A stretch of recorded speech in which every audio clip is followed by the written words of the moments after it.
2019 నుంచి 2024 వరకు భయంతో ఉండిపోయింది నేల.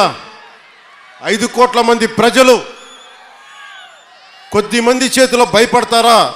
ఐపీఎస్లు, ఐఏఎస్లు, అధికార యంత్రాంగం భయపడిపోయే పరిస్థితుల్లో నేను బయటకు వచ్చి నిలబడితే, అన్నా నీతో పాటు మేము ఉన్నామని మా తల్లులు, మా అక్క చెల్లెలు, మా ఆడపడుచులు, మా వీర మహిళలు రౌడీలకు ఎదురొచ్చారు, కేసులు పెట్టించుకున్నారు, అటెంప్ట్ టు మర్డర్ కేసులు కూడా పెట్టేశారు. ఇక జన సైనికులు మబ్బుల్లో పరిగెత్తే పిడుగులు లాంటి జన సైనికుల గురించి చెప్పక్కర్లా. మీరు ధైర్యం ఇస్తే, కొత్త తరమే ఇంత పోటీ చేస్తున్నప్పుడు అనుభవం ఉన్న మన తరం ఎంత పోటీ చేయాలని తెలుగుదేశం నాయకులు బయటకు వచ్చారు.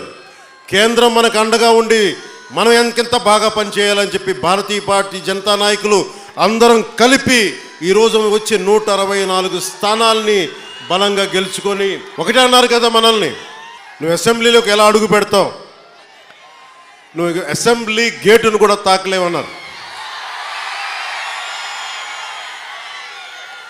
నేను ఎంత సీరియస్గా తీసుకున్నా నాకు తెలియదు, నేను విన్నా వదిలేశాను. కానీ మీరు ఇచ్చిన విజయం పిఠాపురంలో మీరు చాలా సీరియస్గా తీసుకున్నారు. మా వర్మ గారు చెప్పారు, గేటు నెట్టుకొని రావడం కాదు, బద్దలు కొట్టుకొని వస్తాడు పవన్ కళ్యాణ్. మా వర్మ గారు చెప్పిన ఆ వ్యాఖ్యలే, ఆ ప్రొఫెసీయే నిజమైంది ఈరోజున. మరి నాకు ఇంత ఘన విజయం ఇచ్చిన మీకు నేను ఎంత రుణగ్రస్తుడిని. కన్నీరు తొడవలేని అధికారం ఎందుకు, నేను ఎప్పుడు చెప్తా ఉంటాను.